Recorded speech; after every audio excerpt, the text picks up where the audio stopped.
Tapi kali ini yang saya angkat adalah di seputar pendidikan kita. Nah, kita tahu bahwa untuk sekian lama pendidikan di Indonesia ini harus dikatakan dengan terus terang parah, terutama di bidang kualitasnya. Saya mencatat sedikit pesan dari Profesor Emil Salim, seorang tokoh senior ya sejak zaman Orde Baru. Beliau berbicara dalam konteks tentang pemindahan ibu kota, tetapi pesannya adalah beliau mengharapkan agar pemindahan ibu kota itu ditangguhkan karena mendorong pemerintah agar lebih baik fokus kepada peningkatan kualitas sumber daya manusia, karena menurut beliau bahwa sumber daya manusia Indonesia ini masih begitu rendah. Dikatakan di sini ya, yang saya kutip, di bidang matematika, sains, teknologi, dan membaca, menurut Profesor Emil Salim ini sangat rendah ya kualitasnya, dan oleh sebab itu daripada dananya secara besar-besaran terserap untuk memindahkan ibu kota, beliau lebih menyarankan agar dana itu dipakai untuk peningkatan kualitas SDM Indonesia melalui pendidikan. Nah, di sini kita menyadari bahwa sudah semakin banyak tokoh di Republik ini yang sungguh menyadari, yang sudah lebih berani berbicara terbuka tentang kondisi kualitas SDM Indonesia. Ya, nah di dalam beberapa cuplikan berita yang lain yang saya ikuti, bahkan ada tokoh-tokoh lain yang sangat prihatin tentang pendidikan Indonesia. Ya, misalnya bagaimana mengharapkan agar pendidikan Indonesia memiliki satu mapping, satu pola, ya, dan satu visi yang jelas, yaitu tentang peningkatan kualitas sumber daya manusia. Saya kira persoalan ini ada banyak tokoh pendidikan sepakat. Nah, ada bahkan yang mengkritik bagaimana dana pendidikan yang begitu besar, tapi di sisi yang lain kualitas pendidikan tetap merosot. Ya, nah Indonesia ini kan harus menyadari dia tidak bisa terlepas dari pergaulan internasional, pergaulan yang bersifat global. Sekarang kita sudah mengetahui bahwa era saat ini adalah era teknologi, ya, era digital, era di mana segala sesuatunya sudah diselenggarakan dengan teknologi digital yang demikian tinggi, ya. Tetapi pertanyaannya, persoalan SDM Indonesia ini masih begini-begini saja. Ya, ini menjadi kritik besar. Ya, bahkan yang memprihatinkan adalah sekarang belum SDM Indonesia sementara masih demikian memprihatinkan kualitasnya, tapi terus saja ribut dengan persoalan-persoalan agama. Ya, nggak selesai-selesai. Waktu ke waktu hanya agama dan agama saja ributnya. Maka sebaiknya, dan bahkan di isu terakhir itu malah sempat kebobolan itu PP. Ya, PP yang terakhir ini, peraturan pemerintah itu kan malah menghilangkan pendidikan Pancasila itu katanya isunya, ya kan? Nah, itu pendidikan Pancasila dihilangkan katanya, ya. Nah, ini PP nomor 57 tahun 2021 tentang standar nasional pendidikan. Ya, ini juga memprihatinkan, bagaimana mungkin kok malah Pancasila yang dihilangkan ya dari standar pendidikan nasional. Dan akhirnya untung Kementerian Pendidikan akhirnya meralat hal ini. Ya, padahal kita tahu bahwa justru yang sebenarnya pendidikan Pancasila inilah yang harus ditekankan untuk meredam radikalisasi di sekolah-sekolah. Ya, tercekokinya banyak soal-soal agama melulu. Ya, yang diperlukan seperti kata-kata Profesor Emil Salim itu adalah justru sains, matematika, ya, teknologi. Indonesia hanya bisa maju kalau pendidikannya canggih ke sana. Nah, moralitasnya cukup Pancasila. Agama harus dibicarakan di dalam ranah privat masing-masing, di masjid-masjid, di gereja-gereja, ya, di pendidikan di sekolah-sekolah atau pendidikan-pendidikan agama masing-masing, gitu. Tapi persoalan visi pendidikan nasional untuk membangun bangsa dan negara ini tentu haruslah yang sains, matematika, teknologi, ya, dan ilmu-ilmu sosialnya juga mengikuti ke sana, sehingga demikian menjadi maju Indonesia ini. Saya juga menggarisbawahi atau mencatat satu kritik pendidikan dari seorang tokoh yang apa namanya, saya kira perlu digarisbawahi, yaitu seorang tokoh profesor dari Universitas Syah Kuala Banda Aceh malahan memberikan otokritik kepada dunia Islam yang menyarankan agar karena masyarakat Indonesia ini mayoritas Islam gitu, agar para ustadz itu tidak mendidik jemaatnya atau jemaahnya itu berpikir hanya ke dunia atas begitu, sehingga akibatnya apa? Para mahasiswa itu pikirannya seringkali terbelah, itu mana mikirin yang duniawi, mana mikirin yang akhirat. Nah, padahal untuk belajar perlu fokus, ya fokus kepada ilmu pengetahuannya gitu. Nah, itu yang dia harapkan agar terjadi pencerahan ini gitu ya. Mengapa demikian? Sekali lagi karena persoalan kualitas ini penting gitu. Jadi kualitas ini, kemajuan negara ini tidak bisa, ini harus saya dikatakan terus terang, dilakukan oleh dunia agama ya. Sudah banyak pelajaran saya kira dari Eropa itu tentang bagaimana agama pada waktu-waktu yang lalu itu malah ya katakanlah justru menghasilkan dampak pembodohan-pembodohan itu. Tapi untung Eropa itu mengalami pencerahan dan kemudian sekarang terpisah ya menjadi sekuler. Bukan berarti sekularisme ya. Sekuler itu memisahkan gitu antara dunia profan dengan dunia yang bersifat suci, dunia yang bersifat supernatural. Itu urusan manusia dengan Tuhan, silakan diurus di dalam lembaga-lembaga masing-masing gitu, keagamaan ya, dan kepercayaan kepada Tuhan. Tapi soal pendidikan ini yang terpenting ya justru itu pengetahuannya, kecanggihan-kecanggihan di teknologinya ya. Saya kira itu yang akan membuat negara-negara ini maju. Cina itu kan nggak bicara agama sama sekali, tetapi kemajuannya sekarang sangat mengkhawatirkan Amerika misalnya. Bayangkan aja, teknologinya luar biasa hebat, pertumbuhan ekonominya hebat ya. Jadi asetnya itu terletak pada otak manusianya. Dan banyak negara-negara yang tidak punya sumber daya alam seperti Indonesia yang punya sumber daya alam yang hebat. Tapi mereka itu punya sumber dayanya apa? Di manusia, di otak manusianya yang hebat ya. Jepang itu negara bencana tetapi begitu bisa hebat ya. Ada Korea Selatan, ada Singapura yang begitu kecil negaranya tapi bisa hebat, dan lain sebagainya, sehingga kita harus meniru pada negara-negara itu untuk memajukan negara ini. Nah, salah satu jalan keluar yang seharusnya ditempuh dalam kebijakan pendidikan ini, saya kira saat ini sudah tepat ya, kebijakan presiden untuk mereform dunia pendidikan itu agar lebih adaptif, agar lebih berorientasi kepada skill dan dunia praktis ya. Nah, lalu dirumuskan itu oleh Kementerian Pendidikan kita sebagai Belajar Merdeka atau Kampus Merdeka. Nah, sebenarnya di mana itu fokusnya, tekanannya kepada vokasi gitu, tekanan kepada vokasi.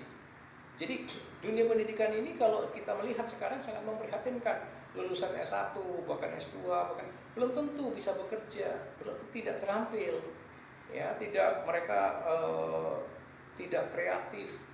Dengan kata lain gitu, tidak memenuhi harapan pasar. Mereka tidak siap pakai, tapi keluar lulus masih siap latih gitu. Dan perusahaan-perusahaan tuh kalau harus melatih mereka lagi kan membuang biaya, membuang waktu, membuang energi, dan itu sesuatu yang sangat kontraproduktif gitu. Karena di dalam dunia pasar, di dalam dunia usaha itu kan time is money. Bukan, jangan hanya diartikan waktu adalah uang secara harfiah, tetapi time is money juga harus diartikan sebagai waktu itu sangat berharga ya. Maka kalau nanti dunia pasar, perusahaan-perusahaan harus masih melatih lagi lulusan S1, S2 bahkan masih harus dilatih ya, bagaimana mereka akan membuang waktu di sana ya. Nah, ini pola ini, makanya jalan keluar Kampus Merdeka yang tekanannya sekarang kurang lebih 40% harus berorientasi kepada dunia praktek, yang itu berarti lulusan-lulusannya harus bisa dijamin lebih skill ya, lebih terampil ya, lebih kreatif gitu, maka ini sesuatu yang perlu didukung ya. Maka diperhitungkan oleh tokoh-tokoh pendidikan, dalam hal ini khususnya Kementerian Pendidikan kita ya, bahwa di tahun 2025 banyak sekali para profesional itu harus reskilling, harus di-upgrade kembali ya, di-upgrading skillnya, keterampilannya, karena ada begitu banyak hal yang sudah mubazir gitu ya, tentang kemajuan-kemajuan saat ini. Jadi mereka mau tidak mau dipaksa oleh keadaan untuk mengikuti situasi dan kondisi zaman, kemajuan-kemajuan teknologi, kemajuan-kemajuan yang sudah canggih-canggih itu cara berpikir. Nah, saya hanya bisa membayangkan kalau kemudian sampai saat ini lulusan-lulusan S1, S2 gitu ya, kemudian hanya itu saja skillnya, masih sangat standar. Ini kita bicara pengalaman praktek begitu ya, sangat menyedihkan, memprihatinkan. Maka menyambut hal-hal semacam itu, dan saya kira ini bukan yang kami lakukan ini dari Akademi Hukum Bisnis Indonesia itu sudah menyadari hal itu. Karena begini, pada tahun sekitar 87 saja saya sudah berbicara menjadi moderator dari dua tokoh pembicara pada waktu itu, yaitu Kristianto Wibisono yang pada waktu itu sebagai direktur PDBI, dan Dr. Mari Pangestu ya. Itu mereka berdua sudah mendorong keunggulan SDM itu melalui pembenahan pendidikan gitu ya. Sehingga ketika tahun 93 saya sudah menyelesaikan pendidikan di tingkat master saya itu, baik di level di bidang hukum ekonomi maupun di bidang MBA saya kembali dengan satu program pendidikan yang menekankan kepada vokasi itu gitu. Karena memang di Eropa dan di Amerika pada waktu itu sudah diarahkan kepada vokasi, kepada politeknik bahkan ya, kepada vokasi pendidikan itu, agar keterampilan. Jadi ketika mahasiswa kuliah itu 3, 4, 5 tahun, yang diperoleh adalah skill gitu, keahlian, keterampilan ya, sehingga waktu mereka keluar itu sudah siap kerja, siap pakai, bukan siap latih lagi. Nah, tetapi di sini kan sampai saat ini belum terjadi, dan dengan Kampus Merdeka saya mengharapkan bahwa itu akan terwujud pola kesadaran bahwa yang diperlukan adalah skill praktis ya. Maka bagaimana sekarang seluruh sumber daya negara ini membangun SDM unggul sesuai dengan visi kampanye dari Presiden Jokowi di periodenya yang kedua itu, SDM unggul ya untuk Indonesia maju, itu bisa direalisasikan melalui dunia pendidikan. Dan kami dari Akademi Hukum dan Bisnis Indonesia, khususnya di bidang hukum dan ekonomi, sudah mempelopori itu ya, sejak tahun 1993, kesadaran untuk mencetak para sarjana-sarjana yang memiliki skill, kualitas skill yang tinggi ya. Dan itu harus melalui pendidikan terapan, pendidikan vokasi ya. Pendidikan vokasi itu adalah pendidikan yang menekankan kepada keahlian, kepada profesionalisme, kepada skill, terapan. Jadi nggak ngomong lagi per teori-teori, tetapi bagaimana prakteknya. Nah, di situ skill yang kami lakukan adalah skill. Nah, ada 6 bidang yang kami fokus saat ini ya. Ada di bidang perpajakan, ada di bidang perbankan, ada di bidang pasar modal, ada di bidang fraud audit, di bidang hak kekayaan intelektual, dan di bidang kepalitan dan niaga. Bidang-bidang ini adalah bidang-bidang yang irisannya kuat antara hukum dan ekonomi gitu ya. Makanya saya menyebutnya ini sebagai Akademi Hukum dan Bisnis begitu, karena memang bidang-bidang ini interdisipliner ya. Kita skill itu di zaman sekarang nggak bisa lagi hanya mengandalkan satu disiplin lalu menjadi seperti berkacamata kuda begini. Ya, kalau misalnya ini dari para sarjana hukum hanya melihatnya pasal-pasal saja, lalu penerapannya, pengertiannya dan aplikasinya di dalam dunia bisnis bagaimana pasal itu nggak dimengerti misalnya. Nah itu kan sulit, ya. Dan kita tahu bahwa dewasa ini kasus-kasus perkara-perkara hukum yang timbul itu mayoritas berlatar belakang ekonomi, ya, berlatar belakang ekonomi. Dan kita tahu di Amerika misalnya saat ini sudah sangat berkembang pesat yang disebut dengan analisa ekonomi untuk hukum, ya, economic law itu. Jadi kemarin atau beberapa waktu yang lalu saya membaca Sudrajat Jiwandono yang mantan gubernur Bank Indonesia itu menulis dengan pendekatan analisa ekonomi hukum. Nah, saya kira itu beliau pasti mengadopsi dari pemikiran hukum Anglo-Saxon yang khususnya di Amerika, ya, karena salah satu tokoh besar yang modern di bidang ekonomi law ini adalah Posner. Dia mengatakan dengan terus terang memberikan kritik itu untuk para sarjana hukum, bahkan yang paling cemerlang pun kalau sudah belajar ekonomi law ini kadang-kala keok, dan itu problem yang hampir sama di Indonesia dan di Amerika. Ya, para sarjana hukum ini seringkali alergi atau konkretnya takut begitu ya dengan ilmu ekonomi, dengan hitungan dan sebagainya. Padahal itu kan sebenarnya hoax. Padahal sebenarnya kan itu tidak 100% benar. Ya, saya meskipun berlatar belakang dasarnya adalah hukum, ya, magister saya juga hukum ekonomi, menempuh MBA 2 kali, MBA umum dan MBA khusus di bidang keuangan dan perbankan. Tapi ketika masa-masa SMA belajar itu tentang pembukuan, lalu belajar tentang akuntansi, bahkan sekarang mengajar akuntansi, fraud audit dan sebagainya, dan itu bisa, ya, bisa kita lakukan. Jadi kalau teman-teman ini dari sarjana hukum ditakut-takuti dengan hitungan, itu saya kira hoax. Ya, ada satu kesesatan atau kegagalan paham, ya, tentang ilmu-ilmu itu. Sebenarnya itu bukan sesuatu yang terlalu sulit untuk dikuasai. Ya, jadi saya mengajak agar khususnya ya teman-teman dari dunia hukum ini belajar masuk ke dalam dunia yang bagaimanapun memiliki pendekatan-pendekatan ekonomi. Kenapa? Karena semakin maju, semakin modern negara ini, mayoritas perkara akan berlatar belakang dari ekonomi. Ya, 70% kasus di Amerika itu berlatar belakang ekonomi. Sehingga karena itu di sana dikembangkan atau berkembang ilmu ekonomi law itu.